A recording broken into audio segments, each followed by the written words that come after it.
What is the hardest hitting new or updated subclass to come out of the 2024 Player's Handbook? For my money, it's the Valor Bard. But the main reason might not be the reason that you're thinking. Or it might, actually, depending on just how in tune with the D&D zeitgeist you are. Anyways, we're going to dive into just how strong it really is in today's build. Welcome to D4.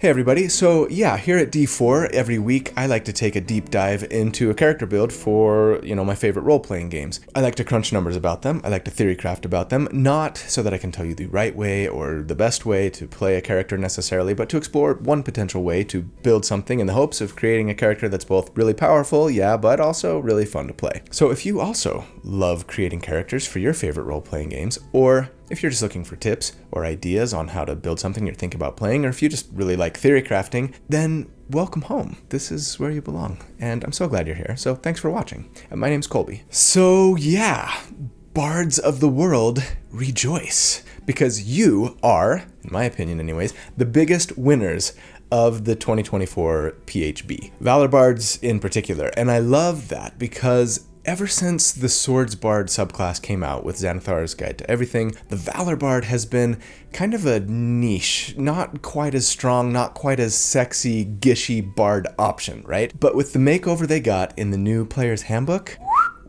they are looking fine. But there is one teeny weeny, itty bitty, tiny whiny problem they have.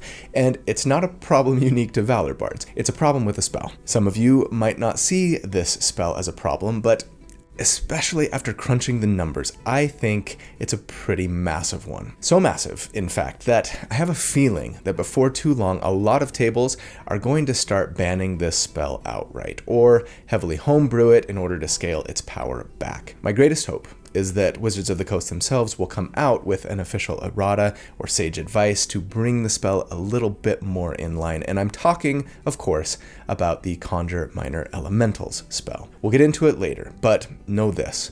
First off, we don't get that problematic spell until pretty late in our career, and even if you don't use the Conjure Minor Elementals spell on this build, the build still has incredible potential to be very, very good. So hang on with me and find out why as we take a deep dive into D&D build number 180, the Valor Bard. Huge thanks to my good friend Randall Hampton for the fantastic artwork that he put out for this build. He does this every week. If you'd be interested in following Randall on social media to check out the other stuff that he's done, or potentially to see if you could commission him to create some art for your character or even your entire party, I'll put links in the video description, as always, on how to do so. And guess what? For the first time in months, if not years, I don't actually have a sponsor for the video this week. I'm sure that thrills many of you, so let's just jump right into the build. All right, at level 1, for our starting class, we're going fighter.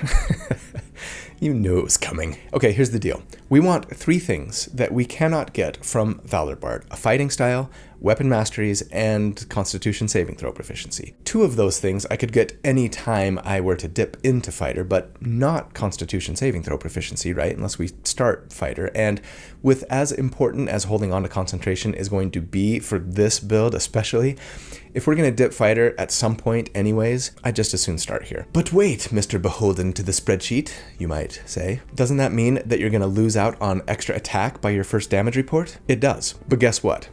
Weapon masteries that fighters get and Valor Bards don't are so good when you're dual wielding, especially like we will be, that there's almost no difference between getting to use the nick property on one of your weapons and getting extra attack if you have to choose between them, right? Both are giving you an extra attack with your action. So it's almost a wash. So I'm gonna start fighter. Wait, couldn't you get all 3 of those things with feats? You absolutely could. The Resilient Constitution feat, the Weapon Master feat, and the Fighting Initiate feat from Tasha's Cauldron of Everything could get us all 3 of those things that we want from dipping fighter. But I mean, would you rather give up 1 character level or 3 of your very precious and much less frequent feats to get those things? I'd take 1 character level any day. Now, as for our species, I am going to go with Halfling. All right. Is this my first time ever using a Halfling?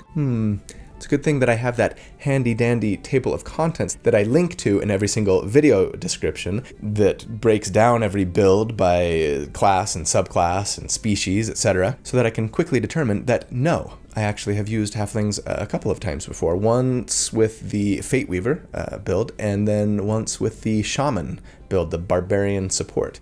Haha. Now, the halfling hasn't changed all that much from the old player's handbook. Our speed is 30 now, though, instead of 25. That's nice. And we also now have the naturally stealthy feature that we nicked from the old Lightfoot halfling sub-race, right?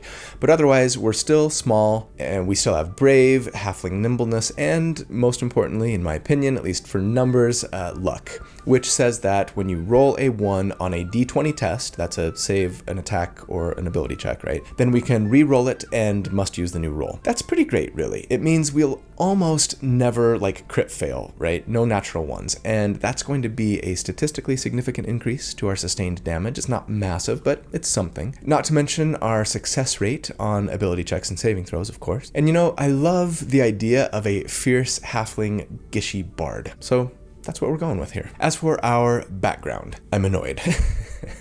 This is actually a great example of why I put that short out a couple of weeks ago that was actually just cut from my Blade Lock video, right? Saying that my biggest frustration with the new player's handbook was that they didn't have custom backgrounds right in the PHB. I really want the Magic Initiate Wizard feat for my Origin feat. I want it bad. But guess how many backgrounds in the new player's handbook offer that Origin feat? 1, the Sage background. But guess what the ability scores are that we get to increase if we take the Sage background? Constitution, Intelligence, or Wisdom. No Charisma option, no Dexterity option. That's so annoying. So yes, again, there is a little bit of box text in the new player's handbook that very clearly says that if you want to take an old background that isn't listed in this new PHB, you can. And then you can just take whatever origin feat you want and whatever ability score increases you want. So even if you can't do custom backgrounds at your table, you should hopefully at least be able to do this, unless your DM has outlawed using anything from older books, in which case you're sorta SOL. Sorry.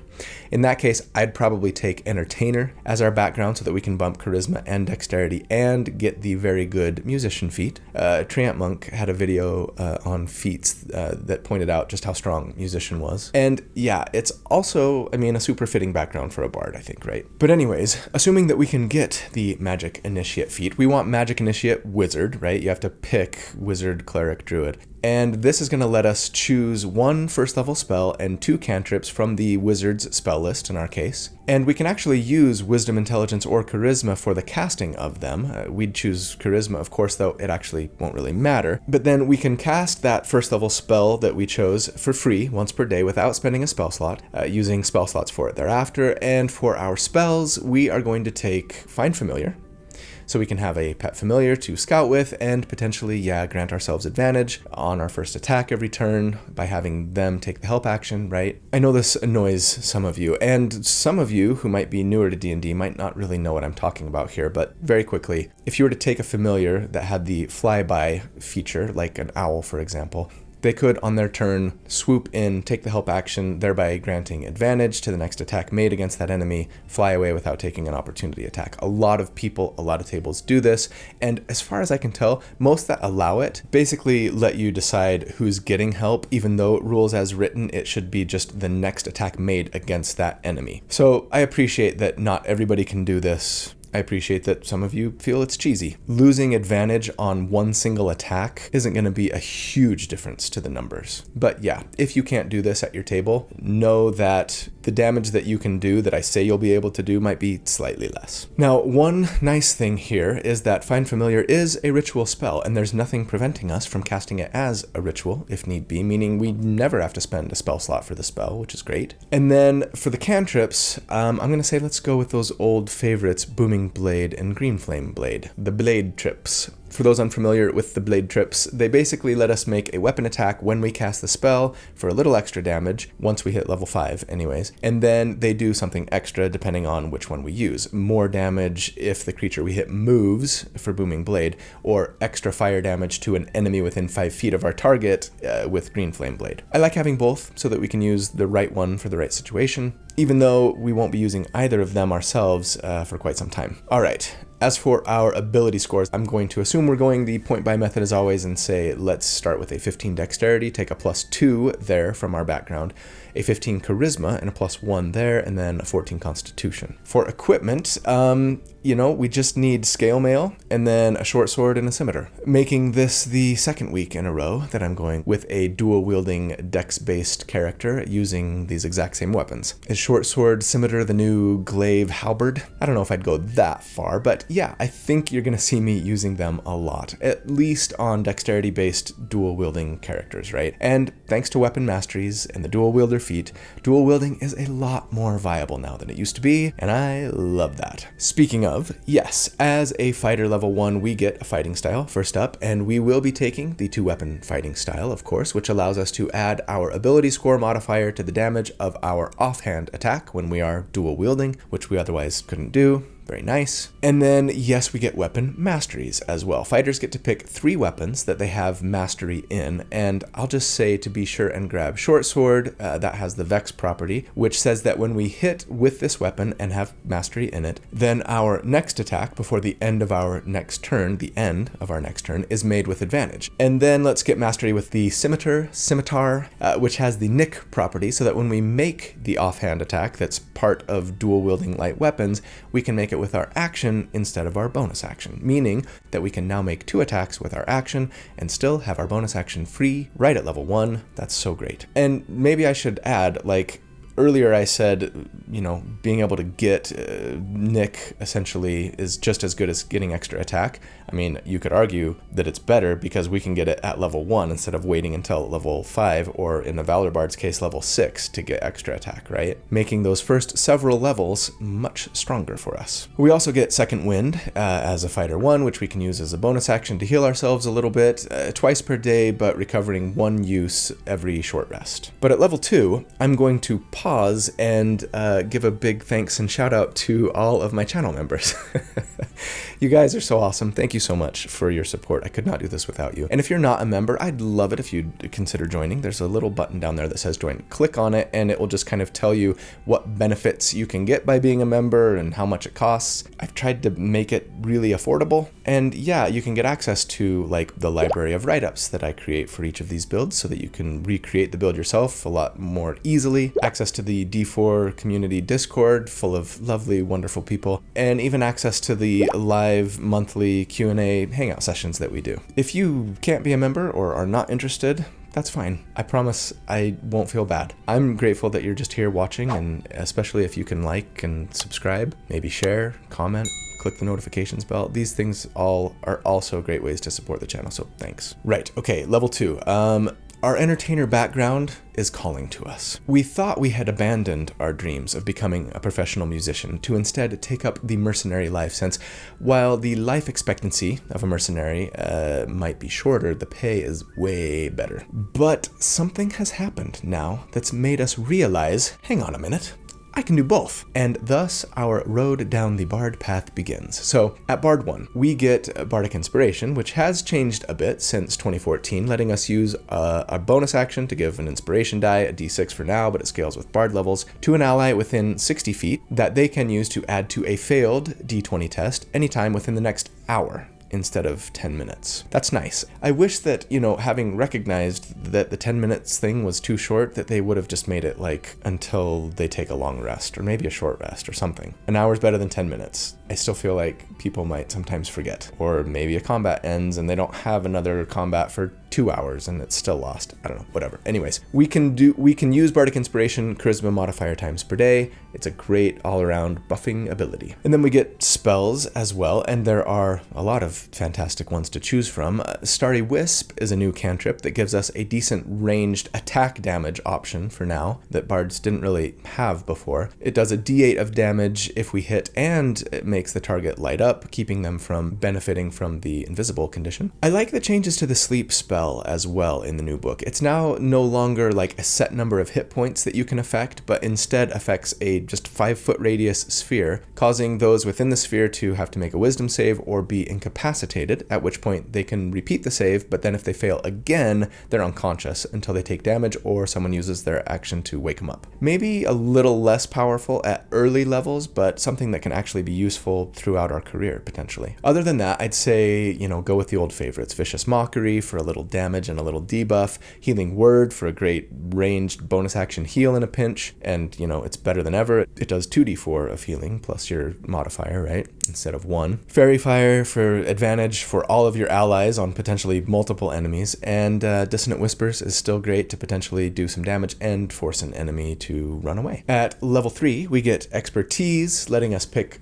2 skills that we're proficient in and then double our proficiency bonus for those skills. And I'm going to say pick your favorite here. If it were me, I think I'd probably go Perception since it's so useful, and maybe Performance because I'm a bard, but maybe Persuasion would be better, depending on if you're kind of the party face, or sure, Acrobatics or Stealth, depends on how you want to play your character and who else is in your party. We get Jack of all trades still here at Bard 2, and this still lets us add half of our proficiency bonus rounded down to our ability checks, but note that it doesn't work on initiative rolls anymore, since it says that we use it on an ability check you make that uses a skill proficiency you lack. Womp womp. It's okay. I still like the feature. At level 4, we would be a Bard 3, and yes, that means we get our Bard subclass. And of course, we're going with College of Valor, so let's read what the new sort of flavor text has to say about Valor Bards. Sing the deeds of ancient heroes.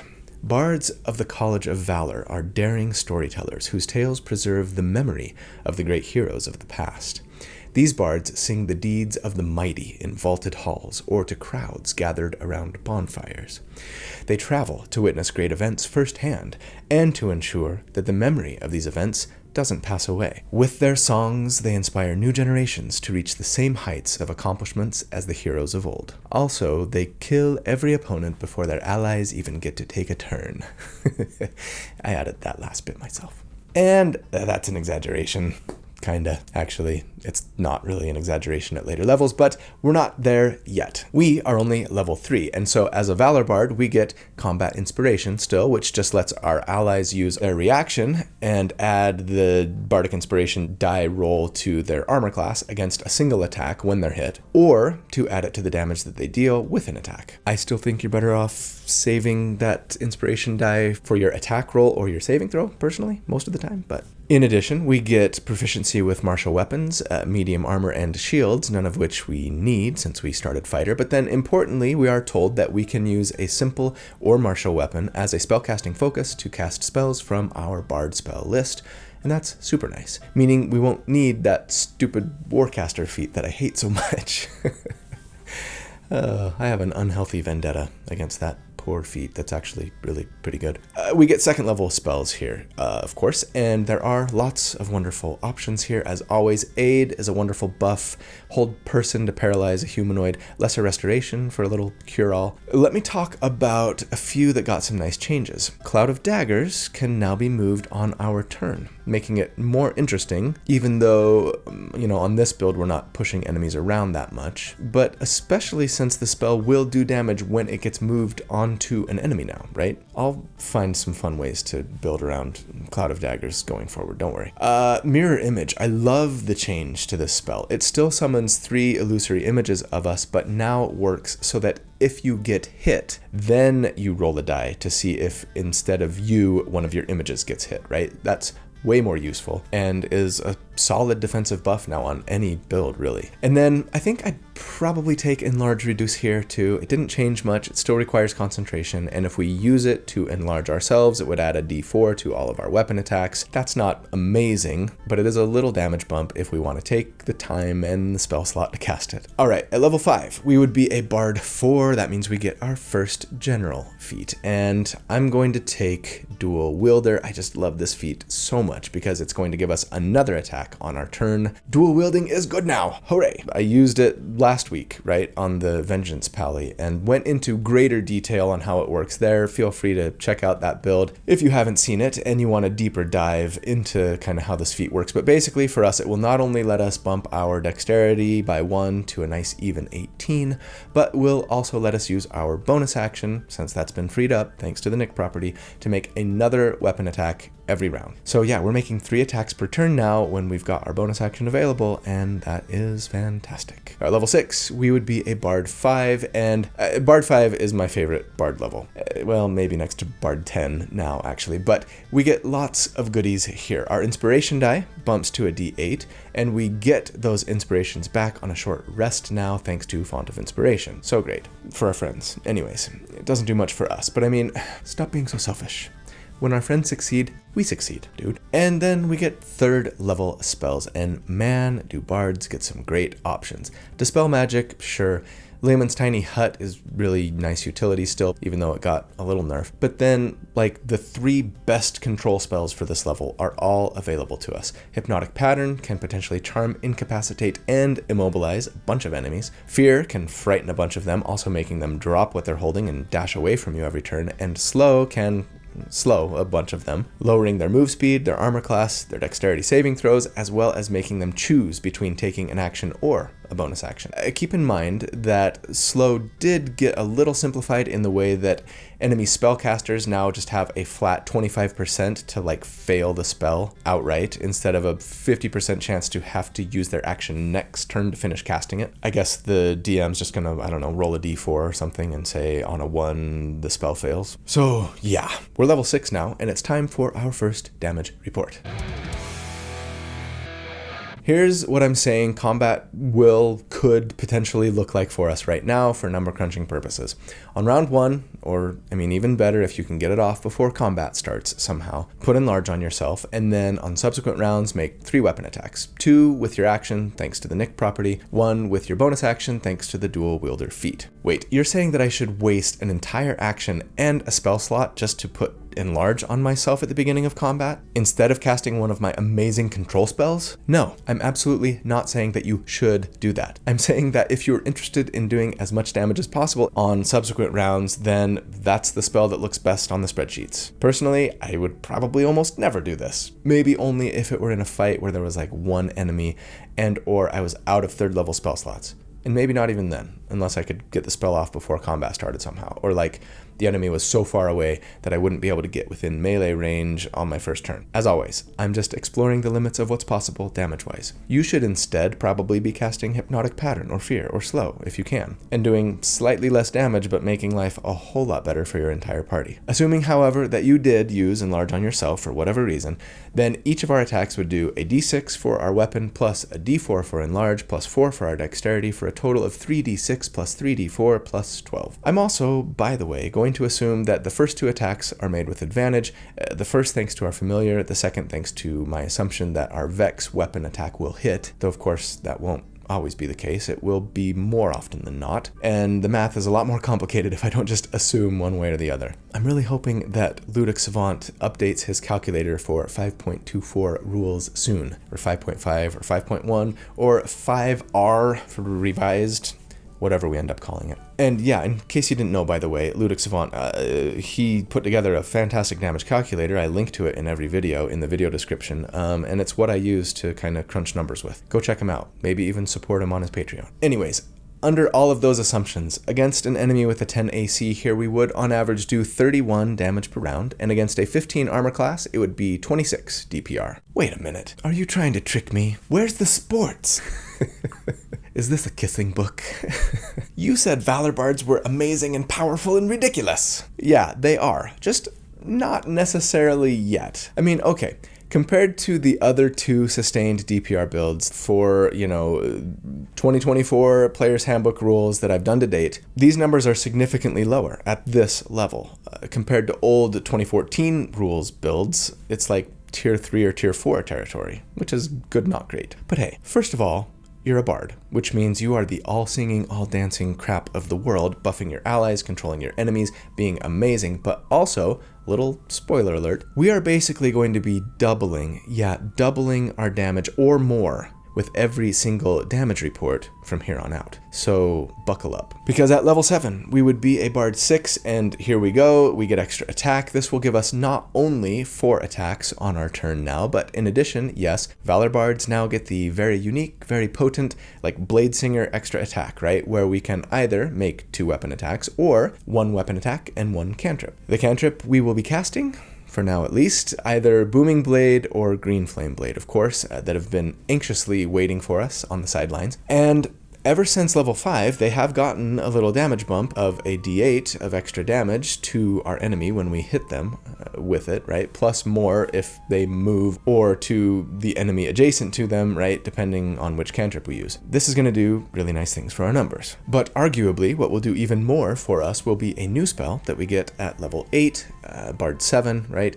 Since we get 4th level spells now. And while, yes, there are plenty of good ones to consider, the one I want to focus on here is a new spell from the new book, Fount of Moonlight. It's only available to bards and druids. It surrounds us in bright light for 20 feet, dim light for 20 more, gives us radiant damage resistance, lets us use a reaction when we take damage from someone within 60 feet of us to force a Constitution saving throw on them, or they're blinded until the end of our next turn. That's great. And then most important for our purposes, it lets us add an extra 2d6 of damage to every melee attack we make. It doesn't upscale with higher spell slots, unfortunately, but it's a very good spell. The damage is good, and the little additional benefits are nice too. I'll assume that we are using this on our next damage report, even though, yes, it also takes an action to cast. We also get Counter Charm at Bard 7 now, 1 level later than we used to get it, but it's so much better now. Used to be kind of the laughing stock of Bard abilities, but now it says that when we or someone within 30 feet of us fail a save against being charmed or frightened, we can use our reaction to allow that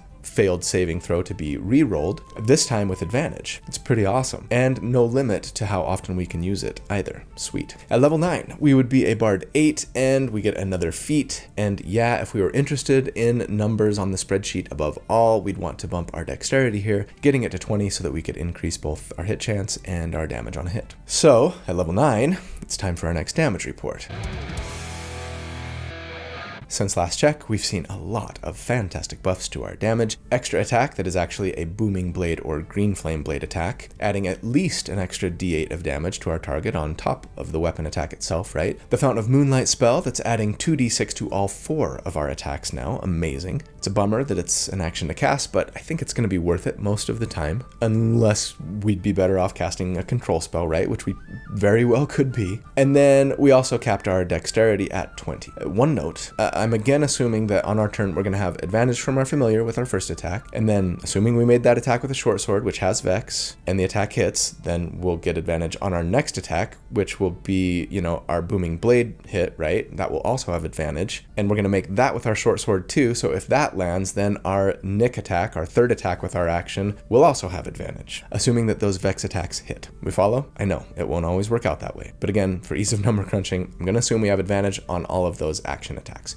Feel free to lower those numbers slightly if you want to be slightly more accurate. And then our bonus action attack, it won't have advantage, but it will still add the 2d6 from Fount of Moonlight. So where do we end up with all of those assumptions? Against a 10 armor class, it would be 71 damage per round on average, and against a 16 AC, it would be 63 DPR. Right, so that's more than double since last check. It's just slightly lower than the Blade Lock from a couple of weeks ago, but pulling ahead now of last week's Vengeance Paladin. And keep in mind, we haven't even gotten to the overpowered broken stuff yet. This bard is solid and is still almost a full bard with all of the support and utility and fantasticness that implies. So awesome. All right, at level 10, we would be a Bard 9. That means we get expertise round 2, and I'm just gonna say pick your favorites here, PYF.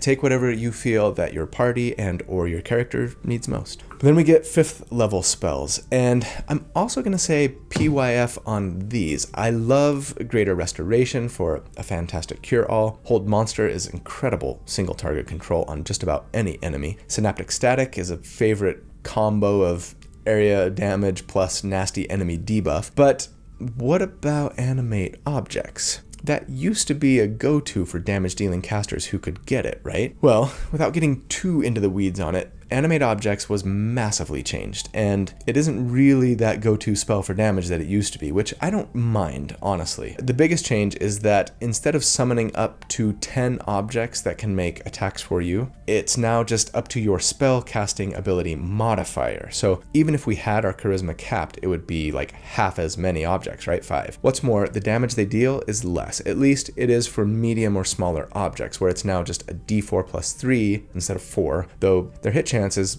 potentially better as it's based on our own spell hit chance. Also, though, large and huge objects are potentially more interesting to summon now, even though you can't summon as many of them. But yeah, large objects do 2d6 and huge do 2d12 damage each, plus 3 plus our spellcasting modifier when they hit. The medium and smaller creatures don't get that spellcasting modifier added to the damage. Finally, it looks like you have to use a bonus action every single round now for them to do anything other than dodge. No more like attack whatever I'm attacking command and then just kind of let them go sort of thing. Oh, and they can't fly anymore either. So yeah, I think there will definitely be scenarios where this spell will still be good to cast, but it's just not nearly as potent as it used to be. But at level 11, Bard 10 is where things just start to break, because we get that favorite ability of bards the world over, Magical Secrets. Now, the feature has changed significantly for the new book, and I like the changes, though there are both buffs and nerfs. Instead of being able to just pick a spell from any caster spell list, we're now limited to the Wizard, Druid, and Cleric spell lists. Most people are going to be sad about this. But here's the thing. We're now told that from this level forward, anytime the prepared spells number on our Bard table increases, which basically happens every 2 levels or less from now on, any of the new prepared spells can come from any of those spell lists. But wait, there's more. Because we're also told that any time we replace one of our Bard spells from now on, which we can do once every time we gain a Bard level, right? We can replace that Bard spell with a spell from one of those other spell lists. In the end, this just opens up our list of prepared spells so wide that it's amazing. Sure, I'd love to have some of those juicier Ranger or maybe especially Paladin or Warlock spells, but this is a good trade, in my opinion. Okay, so which spells should we take right now? I think Wall of Force is a no-brainer, one of the best control spells in the game, but yeah, this is where we get Conjure Minor Elementals, right? So let's break this spell down. It's only available to druids and wizards, typically. It takes an action to cast, it lasts up to 10 minutes, requires concentration, and throws out a 15-foot emanation centered on us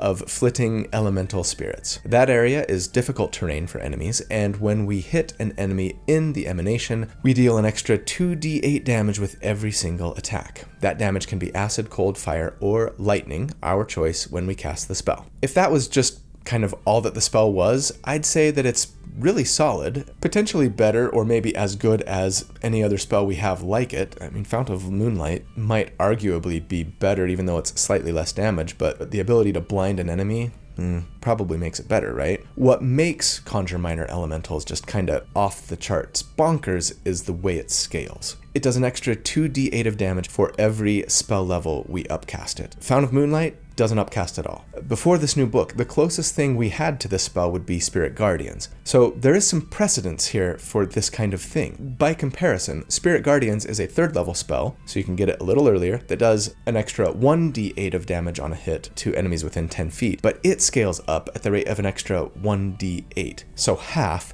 every 2 spell levels instead of 1. Now, to be fair, Spirit Guardians only takes a bonus action to cast, and especially in a short combat, that's not nothing, right? It would let this build make 3 attacks right on round 1 and still do extra damage with every one of them, instead of, by comparison, 0 attacks on round 1 if you were using Conjure Minor Elementals and somehow didn't have it going when combat started, which, I mean, with a 10-minute duration especially isn't totally inconceivable, but still would probably be the exception for most combat encounters, right? But the rate at which the damage that Conjure Minor Elementals scales when upcast is 4 times the rate of Spirit Guardians. And I just don't know how this spell made it into the player's handbook as is, if I'm being honest. It existed in this form during playtest, and I know that they got feedback on it saying it was too powerful. Now, to be clear, I am not here to rant or try and throw anyone from Wizards of the Coast under the bus. that's not me, right? I really have no idea how difficult it is to take a game that is this loved, that is this popular, update it in a way that's both fun and balanced, adding new content, taking tens of thousands of pieces of feedback from people, while having, if not hundreds of thousands, while having, I'm assuming, at least dozens of employees, if not more, working on various parts of the book, adding, subtracting, balancing, giving feedback, and try to get it so that everything in the book is just perfect. I know I couldn't do it. So yeah, I'm happy to throw them a bone here and say, I think they just missed one here. It's a complicated process. Stuff is going to slip through the cracks. But yeah, in all my years of playing D&D, I've never played at a table that nerfed or banned any spell. The old conjure animals, silvery barbs, despite the mob, simulacrum, but I think I'd have a hard time not homebrewing this one. We'll see why as we level up and get into the numbers. And I will talk about some ideas for homebrewing it in the final thoughts. Finally, at this level, don't forget our Bardic Inspiration die bumps up to a D10 now, and also, since we're character level 11, Booming Blade and Green Flame Blade get their next bump to do 2d8 extra damage on a hit. Okay, at level 12. Now that we have Conjure Minor Elementals, some of you might be thinking that we should go Warlock now, but I'm going to say not yet. We'll talk about it more later. For now, the biggest thing we can do for our damage is to keep scaling our spell slots, because the rate at which Conjure Minor Elementals upcasts is just cuckoo. I mean, sure, we could take Sorcerer levels now. I wouldn't mind having Quicken Spell, among other things, but honestly, with the way Magical Secrets works, in that I can just swap out one of my spells every new Bard level for something else from the Cleric, Druid, or Wizard spell lists, I think it's pretty tough to get away from Bard. Plus, I wouldn't mind getting that Valor Bard capstone, so let's stick with the class for a little while longer. That means we'd be a Bard 11, and we'd get 6th level spells here, and as usual, when it's available, tough for me to recommend taking anything other than Mass Suggestion, as it can potentially cause multiple enemies to just leave the battlefield, depending on your suggestion, right? And it doesn't even require concentration still. So good. And yeah, since we gained a Bard level, feel free to swap out one of your lower level spells you're not using much for Shield, or Fireball, or Spirit Guardians, or well, Conjure Woodland Beings, which is similar now, or Web, right? Thanks, Magical Secrets. At level 13, we would be a Bard 12, and that means we get another feat, and with the majority of our damage coming from a concentration spell, at this point we should, of course, be taking Warcaster here, if not sooner, right? But since we have Constitution saving throw proficiency by starting Fighter, I'm not quite as worried as I otherwise would be, and I've actually got another reason for not taking Warcaster here, which we'll discuss in a few minutes. I mean, I guess I should say, first of all, that we're not too worried about casting with our hands full, right? Since Valor Bards can use a weapon as a spell focus, like we talked about, so we don't really need Warcaster for that reason, but for concentration purposes, yeah, hang tight. Instead, I'm going to say let's bump our charisma here to improve our spellcasting and to give us more inspirations, etc. Okay, it's time for our level 13 damage report. Since last check, we have seen another massive bump thanks to both the Conjure Minor Elemental spell and the fact that we can upcast it now with a 6th level spell slot to deal 6d8 damage per hit now, which is just plain nuts. We've also seen lots of nice potential control, support, and utility options come our way, which is fantastic too. And so, against enemies now with a 10 armor class, we would on average do 163 damage per round, and against a 17 AC, it would be 145 DPR. So, that's, again, more than double since last check, and compared to other sustained damage builds that I've done to date, it's about 50% better than the best ones we're doing at this level, and is even beating what most of them could do at level 17, our final damage report. And we haven't even started getting to the really crazy numbers yet. So, I mean, at this point, if you weren't already, some of you might be wondering how this build might change if Conjure Minor Elementals was banned or severely nerfed at your table. And let me just say, this is something else that I'm going to talk about in the final thought, so stay tuned. For now, let's take the red pill, stay in Wonderland, and see just how deep the rabbit hole goes. At level 14, we would be a Bard 13, and that means 7th level spells. Force Cage isn't quite the no-brainer that it used to be, since it now requires concentration and has a very expensive consumable component, but it is still very good, especially if you've got deep pockets. Otherwise, Power Word Fortify is great for support, giving up to 120 temporary hit points distributed as you see fit amongst your allies. You could give them all to a single ally, if you wanted, or yourself if you're being selfish. Regenerate is really useful if you need it. Same with teleport and resurrection. I, of course, am assuming that we're just upcasting Conjure Minor Elementals for ludicrous speed damage, 8d8 per hit. At level 15, we would be a Bard 14, and that means we get that Valor Bard Capstone Battle Magic. And this is the same as before, letting us make a bonus action weapon attack when we use our action to cast a spell. And I mean, that's not a huge deal, but it does make me feel a lot less bad about using round 1 of combat to get a spell going, whether Conjure Minor Elementals, something less powerful, or even a control spell. At least we can still make one weapon attack, right? But now that we're level 16, we have battle magic and some nice scaling on our Conjure Minor Elemental spell. I think, yes, I would finish the build with a couple levels in Warlock. Not because of the wonderful Eldritch Invocation that we can get right here at Warlock 1 now, though it is really nice. And yeah, is the reason I said we didn't need Warcaster a few levels ago, since we could here take Eldritch Mind, which would give us advantage on our concentration checks. But no, we're mostly here because at Warlock 1 we could grab the Eldritch Blast cantrip, right? Which is a cantrip unique to Warlocks, and unlike other cantrips, is both an attack spell and fires multiple beams when it scales instead of just scaling up in damage. And that is going to mean lots more applications of Conjure Minor Elementals. And since, as a Valor Bard, we can replace one of our attacks with a cantrip, yeah, this is going to add a lot of attacks for us. So why didn't we take it right after we got the Conjure Minor Elementals spell? Well, if you do the math, you realize that staying Bard so that we can raise our dexterity to 20 and get another 2d8 damage from every attack thanks to Conjure Minor Elementals actually ends up doing more damage against most enemy armor classes, anything above 14 AC anyways, than going Warlock would have, since even though we would have replaced one Booming Blade attack with 3 Eldritch Blasts, those blasts would be using our inferior Charisma modifier to hit, and then every hit we made would be doing less damage from Conjure Minor Elementals, right? Because multiclassing a full caster with a Warlock doesn't scale our spell slots. But now that Eldritch Blast is about to fire 4 times every single time we cast it, and we've had a chance to raise our Charisma to 18, though that's less important, getting 4 Eldritch Blast attacks ends up being more damage than adding another 2d8 to each hit from Conjure Minor Elementals would be. So it's time to make contact with an otherworldly patron. Probably an otherworldly patron of the arts. Because yes, at level 17, we would then be a Warlock 2, meaning we get 2 more invocations, and of course we'd be taking Agonizing Blast to add our Charisma modifier to each beam of Eldritch Blast, though we could now, if we wanted, do this on a different cantrip. But of course, we wouldn't want to do that because at level 17, yeah, Eldritch Blast fires 4 times, and that's just so much damage when we are adding 8d8 to every single one of them. As for the second invocation we'd get at this level, you know, we have 3 total now. Sure, I'd say pick up Repelling Blast 2 so that we can push enemies back if we hit them with Eldritch Blast. If we wanted to, though, be warned, getting them more than 15 feet away from us means that Conjure Minor Elementals damage no longer applies, right? So yeah, if we can push them into some lava or off a cliff, go for it. Don't forget that Warlocks get Magical Cunning at this level too, so that they can, once per day, spend a minute to recover half of their spell slots instead of needing to take a short rest to recover all of them, right? And this brings us then to our final damage report at level 17.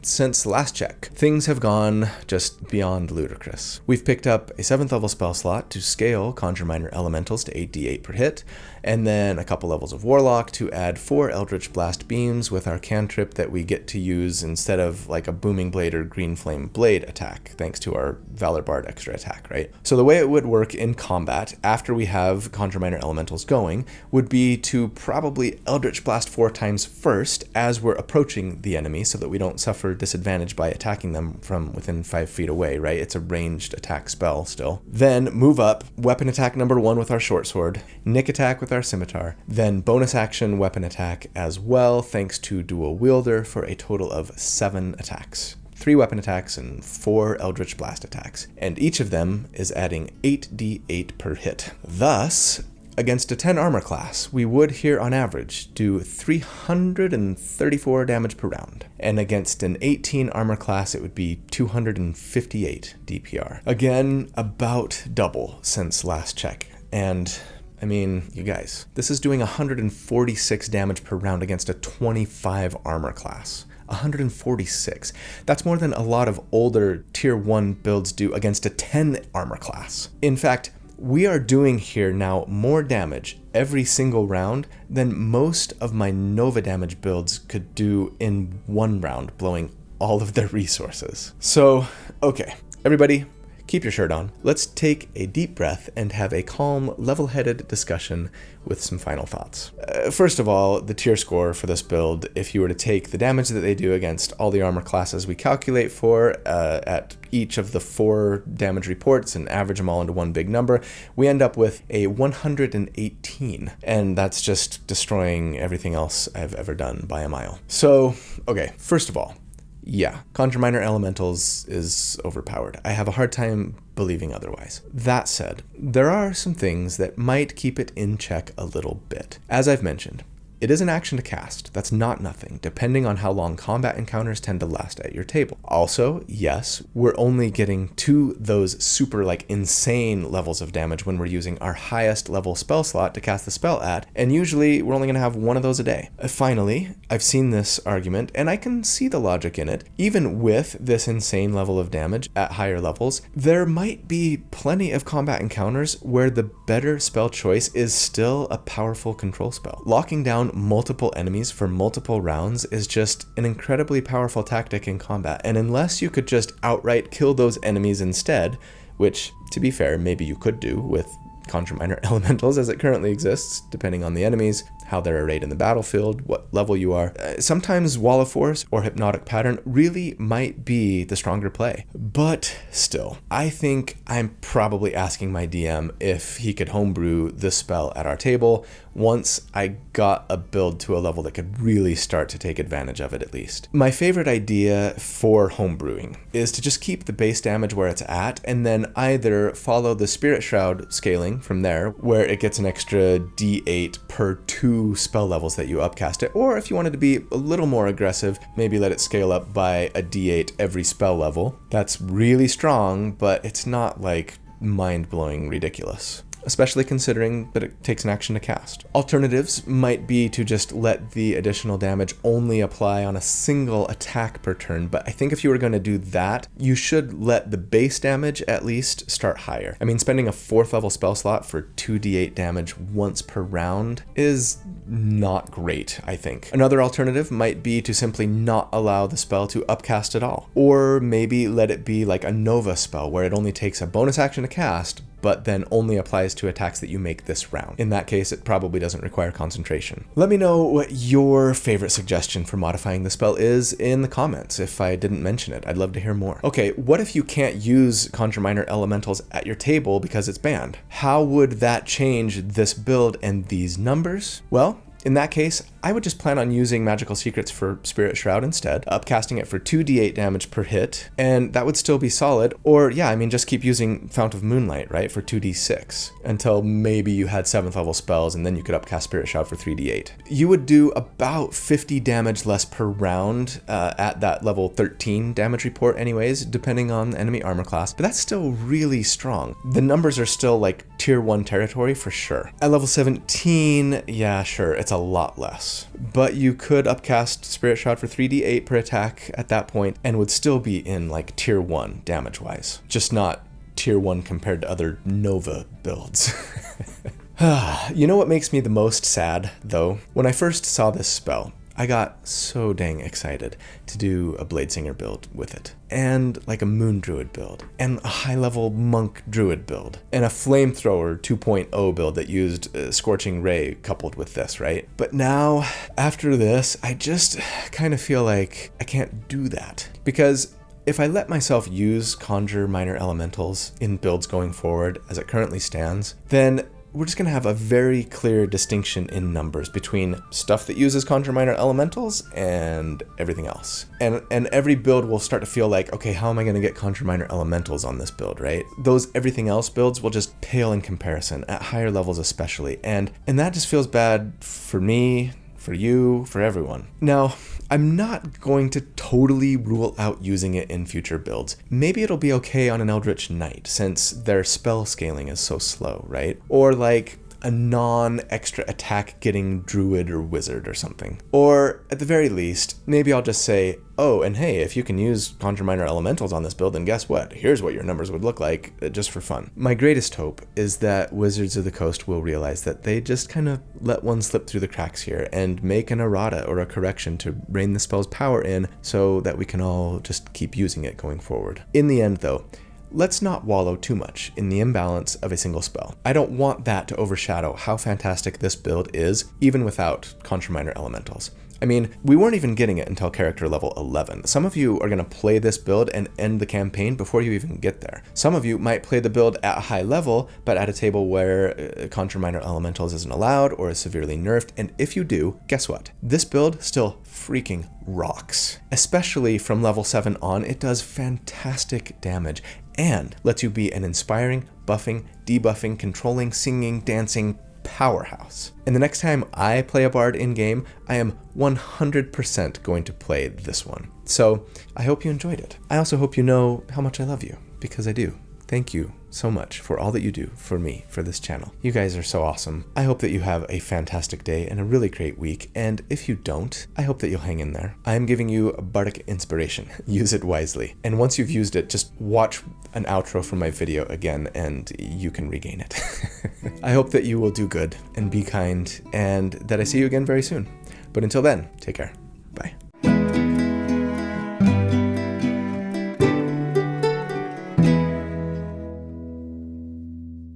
I'm dedicating every day to you. Domestic life was never quite my style. When you smile, you knock me out, I'm blown apart. And I thought I was so smart. If we lay a strong enough foundation, we'll pass it on to you. We'll give the world to you and you'll blow us all away. Someday, yeah, you'll blow us all away. Oh man. So, I love Hamilton, right? And I mean, I saw it a few years ago. I've loved the music forever, but it's in Salt Lake City right now, near where I live. And so we went last night, took our kids, and I tell you what, spoiler alert, I suppose, although this is based on a true story and it happened 250 years ago, but when Hamilton's son dies, right, from the duel, Philip, oh my gosh, I came undone. Like, I was a mess. I was like ugly crying. And at the end, I had to, like, you know, my son who's 17, so similar age, I had to just pull him into a hug and say, like, I love you so much. I'm so proud of you. And he, you know, being the astute observer that he is, was like, don't worry, Dad, I'll never get in a duel. I'm like, okay, good. Yes, please don't do anything stupid and get yourself killed early. That was funny. But yeah, oh, such a good show. My goodness, such a good show. All right, you guys ready to get into the Twilight Zone? Numbers wise, might be the last time. Might be the last time I can use this spell and not feel like a terrible person for doing so. Bard 5 is my new, not new. Wow. Come on, Colby. You can do it. Assuming that those Vex attacks hits. Assuming that those Vex attack hits. Wow. Simulacrum. I can do it. Hurts, mama. Nick attack with our scimitar.